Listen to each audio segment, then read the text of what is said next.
extend the amount of time you can film for. I don't know. But it's about a woman who meets this guy.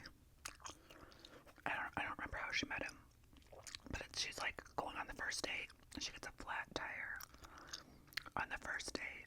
So people are like, well, that was, an omen.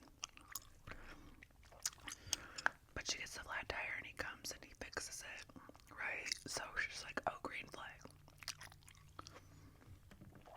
Legion, I think his name is Legion. Legion. Okay. On one of the videos I was watching, it was called Legion the Liar, Legion the Demon.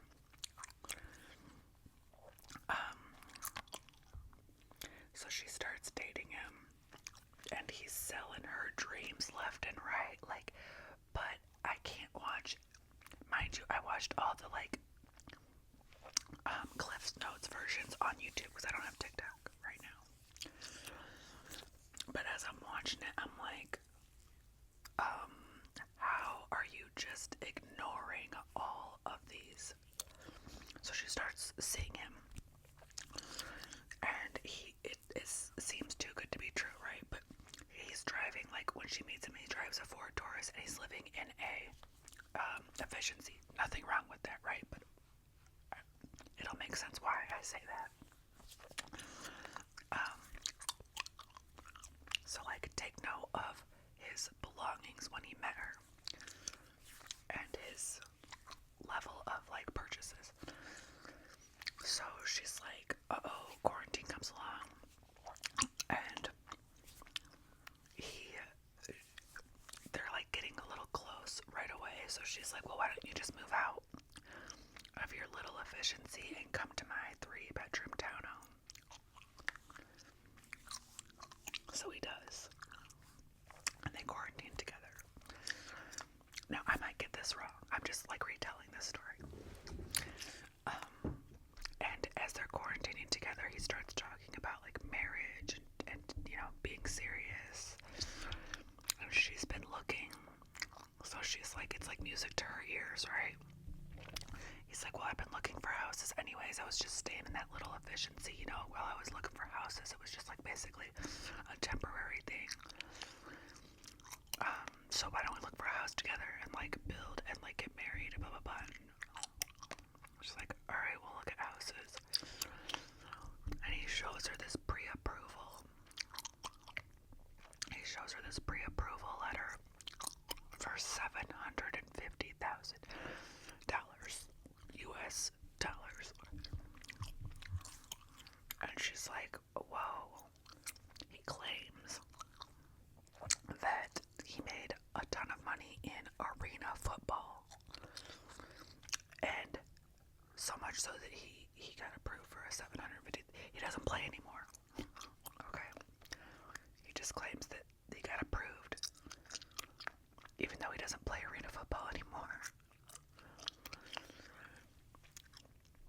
I remember also of note, like he's supposed to be a manager or something at, I think, like a condiment type of place. And he says he makes like a ton of money there.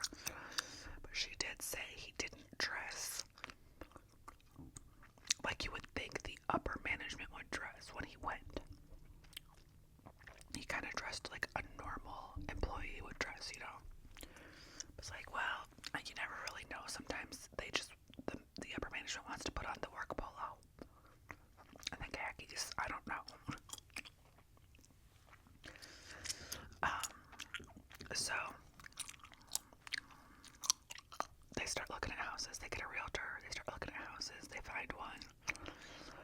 And every time he wants to look at stuff, it's like months or whatever, however long they want to look at, like 20 days. It's like a game to him. He just wants to like look. He's a looky-loo. Legion the looky-loo. Okay. Draining. I'm the opposite. When I find something that checks my boxes, that's what I'm the first one that checks all my boxes. We're done. We're done here.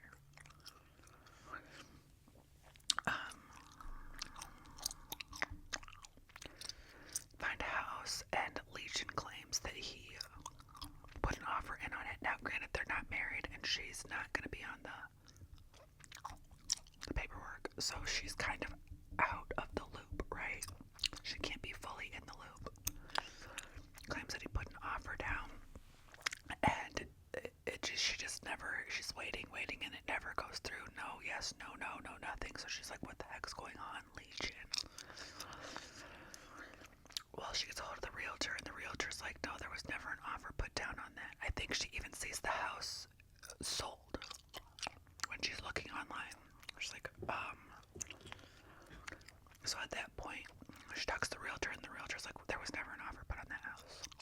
So that's when I'm like, okay, we're done here. We're so done here. But the truck,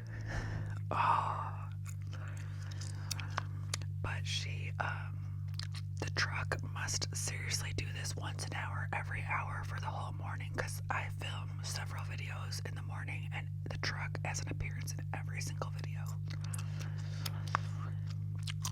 I'll just give it a second. A truck. Okay, so this is the first time that I was like, oh, and went outside. This has been going on for years. This truck that's so loud that just like runs around the neighborhood all morning. I went out to find out who is the culprit, okay? And it's not a truck, it's a car. It's just a regular looking car. Now there's no reason why your car should sound like that for years.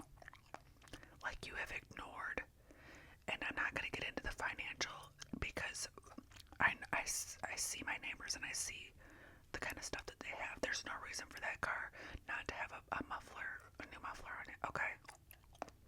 No reason. Now I'm mad. I thought it was like an intentionally loud truck, which makes me mad too, because why? But it's just an ignored, like, work car. Somebody's using it probably just for work and backers. I don't know.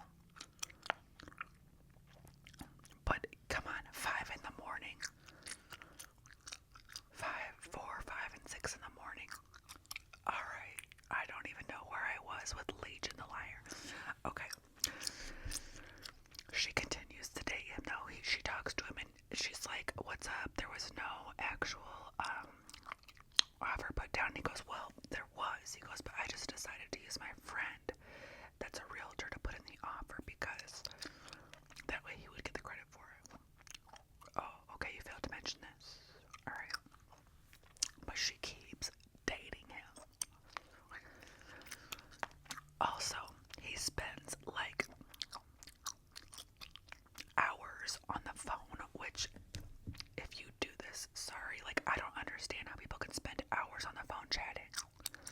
She said every day he would be on the phone for hours talking, and if you do that, cool, but don't do it in my face. Like if I'm in this room doing some stuff and you're having a sidebar conversation for hours right next to me, that is so rude. Get a room. Go back to your efficiency. Anyway, she claims he talks on the phone with his family for hours every day. Okay? Keep that. Like, stick a pin in that. Hopefully I remember to tell you why I told you to stick a pin in it. Okay, so they keep... she gets pregnant. And... of course, then he's, like, talking about marriage more and stuff.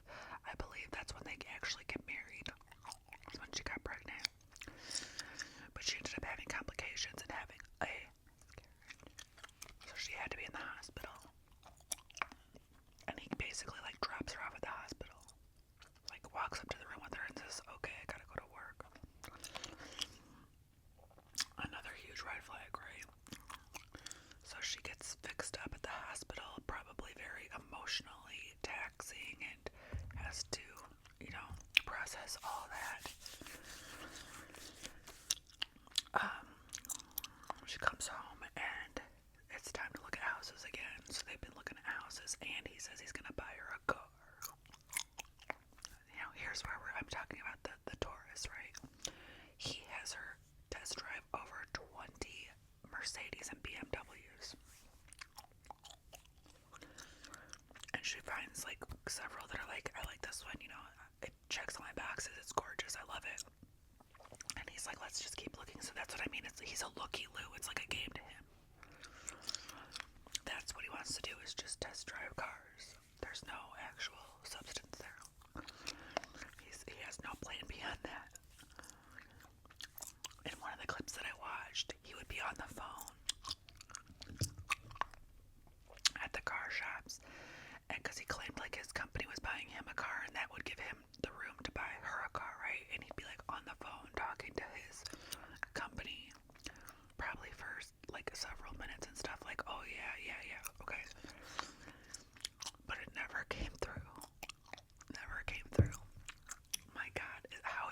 so sick of this yet. Like, she probably would have just dated a regular dude. Like, the Ford Taurus is a decent car. And efficiency, okay, you're by yourself, who cares? But this woofer, stage 5 woofer, okay. Anyways, then he comes up to her and says he needs to send $2,000 to his ex. He claimed that he was married before. She had kids, he didn't, but he is still close with his stepkids. He comes up to her and says that one of his old stepkids, stop being passed away from the virus, and he needed help with funeral expenses and would be sending his ex-wife $2,000 to help with funeral expenses. And the main lady, I think her name is Tisa, she's like, okay, yeah, no problem. Okay, but you've seen this dude lie about a million things. So she starts getting suspicious. This is like a year in or something, and ends up calling the ex-wife. Somehow she gets the ex-wife's information, and she calls her up, and she's like, well, my kids are fine. And this dude's full of it. Okay, run. And now that she's married, she has like his social security number, so she finally goes and does like a background check on him. And it's chock full of interesting information that she should have made herself aware of. Now, granted, I know people get starry eyes, but enough is enough. And you know what? I have a couple of friends that are still doing it. Still co-signing for pieces of total crap. Okay. So, then he gets hurt at work, right? Now she finds out that he's a forklift driver, which is a good job. Like I said, his stuff alone would have been fine, but he's lying and saying he's like, who lies like that? So he sustains a work injury, and he's bedridden. I don't know what happened to him. She starts checking his phone. The first time she checks his phone, she sees he's talking to all kinds of women. At this point, I guess they're married, so she has to do the process of, and they live together, and there's all these stupid laws, like you can't just kick somebody out for cheating, I guess. I'd find a way. And then he starts peeing in bottles. He can't even get up, right? He's that immobilized, which I don't know if that's the method that you're supposed to use if you're that immobilized. I don't know, but that's the method he's using. And whilst he's that immobilized, she checks his phone again. Oh, my neck. And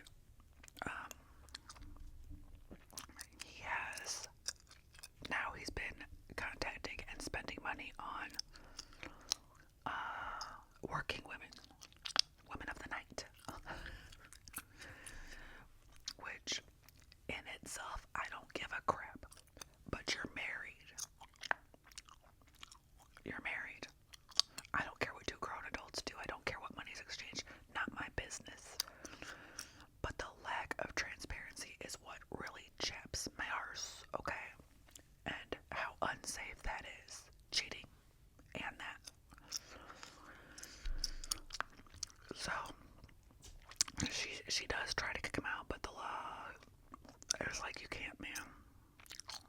But in the process of, talking with, I don't know if she had called or they called her, it's like, you can't kick him out. She finds out that he has a warrant. Going back to when she starts looking into his background, he has been married twice, not once. He has been in trouble for impersonating a police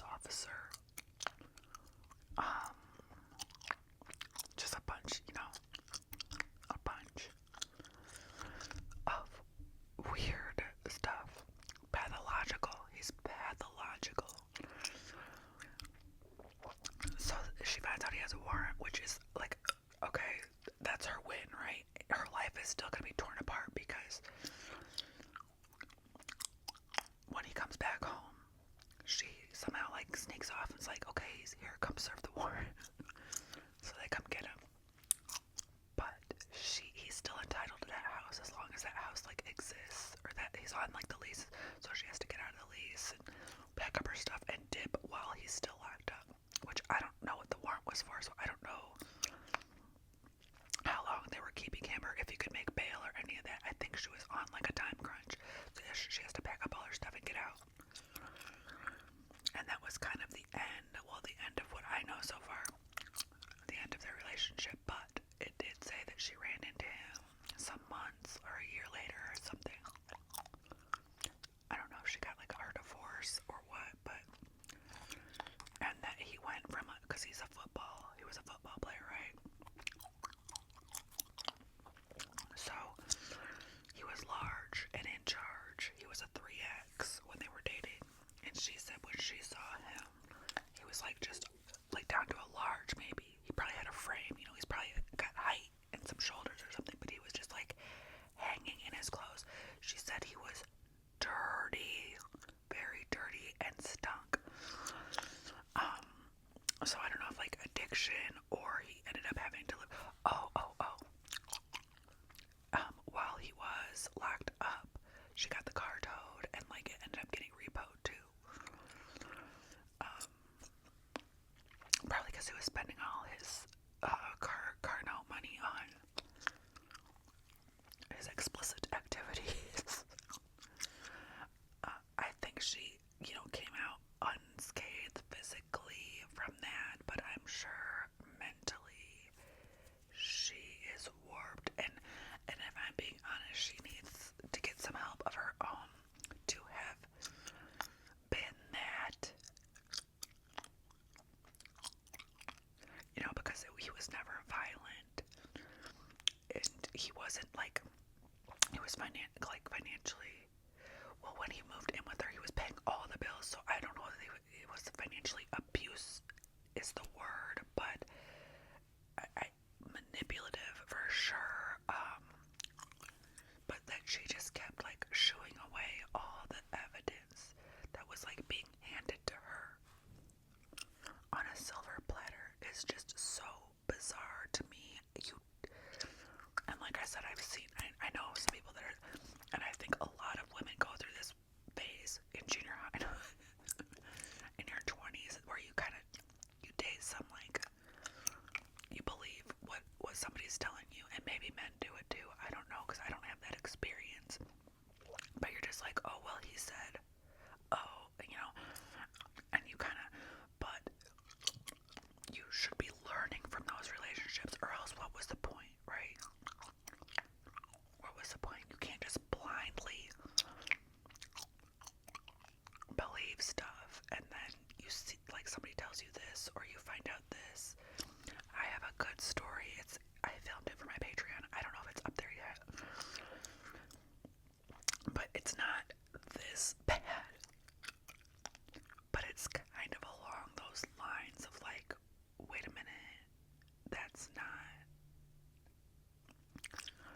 To kind of like give a hint, I dated a guy for a long time that had a financial mess in secret, and you would never know. By the way, he was like acting, and financial messes are nothing to be ashamed of, but they are something to be upfront about if you're trying to like marry somebody, you know, because once you do, their mess is your mess.